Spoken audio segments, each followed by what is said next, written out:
Assalamualaikum semua. Kepada para penonton yang masih belum like, share dan subscribe channel Cikgu Wani, bolehlah berbuat demikian untuk mendapatkan lebih info.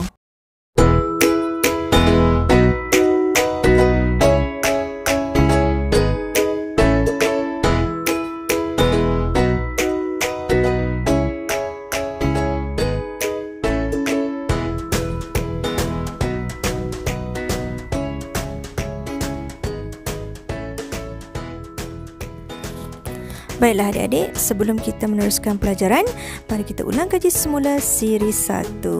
Okey, jom jawab soalan di bawah. Pertama, apakah maksud Al-Azim? Kedua, apakah maksud Al-Hamid?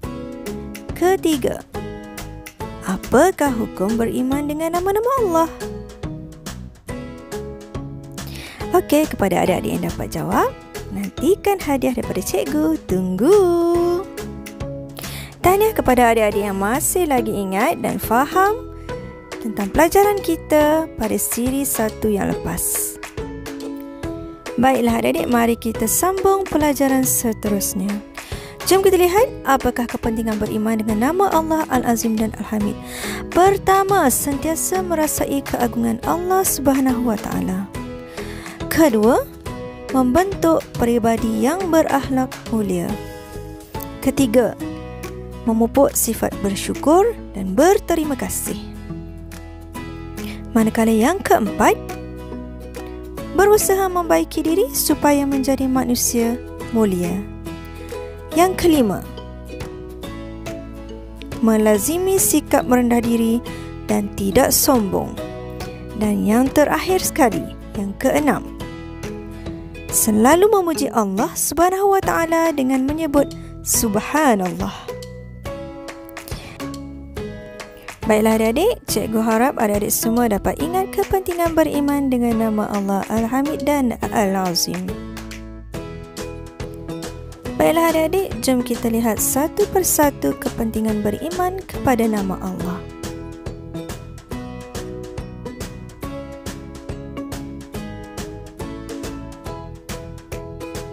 Kita lihat yang pertama, sentiasa merasai keagungan Allah.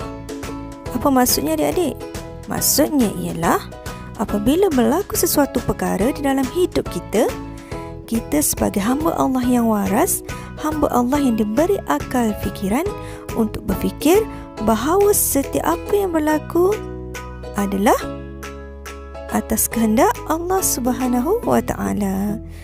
Lihat kalimah La ilaha illallah yang bermaksud tiada Tuhan selain Allah.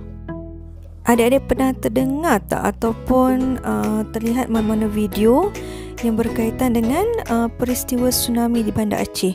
Peristiwa ini berlaku sekitar tahun 2004. Dalam peristiwa tersebut, adik-adik, seluruh Bandar Aceh ni habis, musnah dibawa oleh tsunami. Tetapi masjid, rumah Allah tidak terjejas adik-adik, kekal utuh di tempat asalnya. Dari peristiwa itu adik-adik, kita dapat berfikir, kita dapat lihat betapa agungnya Allah Subhanahu Wa Taala, betapa kuat dan gahnya Allah Subhanahu Wa Taala. Yang kedua adik-adik, membentuk peribadi mulia. Apa yang dimaksudkan dengan membentuk peribadi mulia? Okey, peribadi mulia ni maksudnya membentuk diri kita ni ataupun menjadikan diri kita ini orang yang baik. Contohnya, suka membantu orang dalam kesusahan. Cuba adik tengok di sekeliling adik-adik. Ada tak kawan-kawan ataupun sesiapa saja yang memerlukan bantuan adik-adik?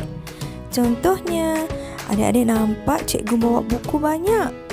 Jadi adik tawarkan diri adik-adik untuk membantu cikgu. Bawakan buku, bawakan beg cikgu, botol air cikgu dan sebagainya. Selain daripada itu, kalau adik-adik melintas jalan, adik-adik nampak ada orang tua ataupun orang yang memerlukan bantuan untuk melintas jalan, kita tolonglah dia. InsyaAllah dapat pahala. Yang ketiga, memupuk sifat bersyukur dan berterima kasih. Bersyukur kepada siapa? dan berterima kasih kepada siapa adik-adik? Mestilah kepada Allah Subhanahu Wa Taala. Setiap perkara yang Allah bagi pada kita, sama ada perkara baik ataupun tidak, hendaklah kita berterima kasih dan bersyukur sentiasa. Sebagai contoh adik-adik, Allah bagi kita anggota badan yang cukup sempurna. Percuma je adik-adik. Jadi bagaimana cara untuk kita berterima kasih kepada Allah? Caranya ialah kita menggunakan anggota tubuh badan kita ini ke jalan yang baik. Solat, sedekah, melangkah ke tempat-tempat yang baik, mendengar perkara-perkara yang baik dan sebagainya.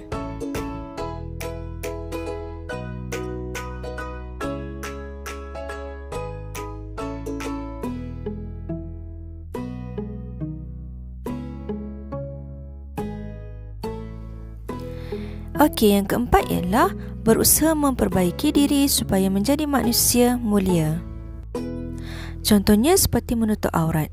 Kalau dulu cara pemakaian kita agak kurang baik, seperti pakai baju yang nampak bentuk badan, pakai seluar ketat, pakai tudung atas dada. Jadi sekarang kita ubah, pakai tudung bawah dada, menutupi dada, dan memakai pakaian yang longgar supaya tidak nampak bentuk tubuh badan kita. Contoh lain adik-adik ialah solat. Kalau dulu kita tak pernah solat penuh, tak pernah cukup solat 5 waktu, hari ini kita berazam untuk cukupkan solat kita. Subuh, zuhur, asar, maghrib, isyak, cukupkan 5 waktu. Dan bila dah cukup, kita tambah pula dengan solat-solat sunat. Okey, yang kelima adik-adik, melazimi sikap merendah diri dan tidak sombong. Ingat ya adik-adik, Allah sangat suka pada orang yang merendah diri dan tidak sombong. Contohnya, kalau kita ni orang kaya, banyak duit, tapi kita tak pernah bangga dengan kekayaan yang kita ada.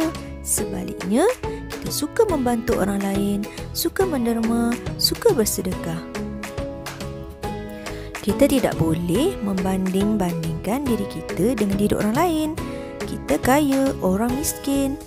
Kita hebat, orang tak hebat. Akhir sekali adik-adik, yang keenam, selalu memuji Allah dengan menyebut Subhanallah. Adik-adik, kalimah Subhanallah ini adalah kalimah yang ringan di lidah dan berat timbangannya. InsyaAllah kalau kita selalu sebut, kalau kita selalu ingat, kita akan beroleh pahala. Subhanallahi wa bihamdi, Subhanallahil azim. Baiklah adik-adik, yang terakhir untuk hari ini, mari kita lihat bukti saya beriman dengan nama Allah. Yang pertama, saya mahu menjadi Muslim yang taat. Macam mana cara saya nak jadi Muslim yang taat? Pertama, saya kena melakukan amal soleh. Yang kedua, saya mesti menjauhi maksiat. InsyaAllah, saya akan menjadi Muslim yang taat. Yang kedua, saya sentiasa bertawakal kepada Allah. Yakin dengan semua ketentuan Allah dalam kehidupan saya. Berusaha untuk berjaya. Yang ketiga, saya mensyukuri nikmat Allah. Saya mengagungkan kehebatan Allah Subhanahu Wa Taala, menggunakan nikmat dengan sebaik-baiknya dan sentiasa memuji kebesaran Allah.